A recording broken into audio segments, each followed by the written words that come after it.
Iran और Israel की जंग से एक बहुत बड़ी खबर इस वक्त सामने आ रही है। ईरान अब इस जंग में मुसलसल भारी पड़ता जा रहा है। ईरान पूरी मजबूती के साथ यह जंग लड़ रहा है। ईरान दुश्मन को मुंहतोड़ जवाब दे रहा है। दरअसल ये बातें सिर्फ हवा में नहीं की जा रही हैं, बल्कि जो तस्वीरें इजराइल से निकल कर आ रही हैं वो आप देखिए। इजराइल के तल अवीव में जिस तरह से तबाही ईरान ने मचाई है वो जीती जागती तस्वीरें हैं, क्योंकि हमारे नुमाइंदे न्यूज़ 18 के नुमाइंदे खुद ग्राउंड जीरो पर इजराइल के अंदर मौजूद हैं और वहां से जो खबरें आ रही हैं वो खबर ये बताती हैं कि मुसलसल ये जंग इजराइल और अमेरिका को भारी पड़ रही है। आप देखिए कि ट्रंप को पीछे हटने के अलावा कोई और रास्ता अब इस जंग में नहीं बचा है। लेकिन ईरान ने पिछले कुछ घंटों में क्या क्या किया है, जो तस्वीरें अब सामने आई हैं वो हैरान कर देने वाली तस्वीरें हैं।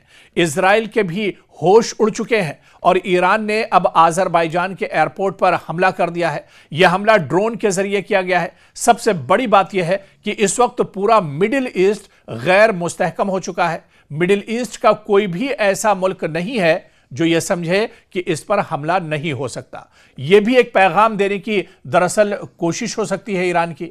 लेकिन जैसे ही यह हमला होता है तो आज़रबाईजान के सदर का बयान सामने आता है। वो कहते हैं कि इस हमले का हम अपने तरीके से बदला लेंगे।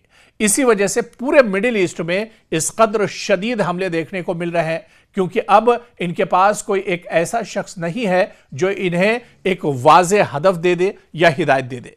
अब सब अपने अपने तरीके से कार्रवाइयां कर रहे हैं और कह रहे हैं कि हमें जिस तरह बदला लेना है हम वैसे ही लेंगे।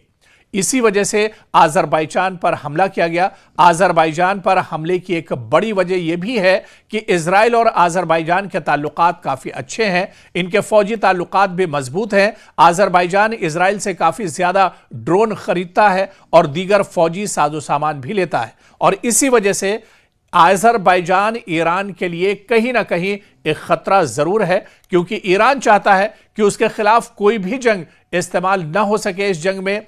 और क्योंकि मुसलसल ऐसा हो रहा है, हम अमरीकी एयरबेसेस देख ही रहे हैं कि किस तरह पहले दिन से ईरान ने सबसे पहले अमरीकी एयरबेसेस को निशाना बनाया जो पूरे मशरिक़ वुस्ता में फैले हुए हैं।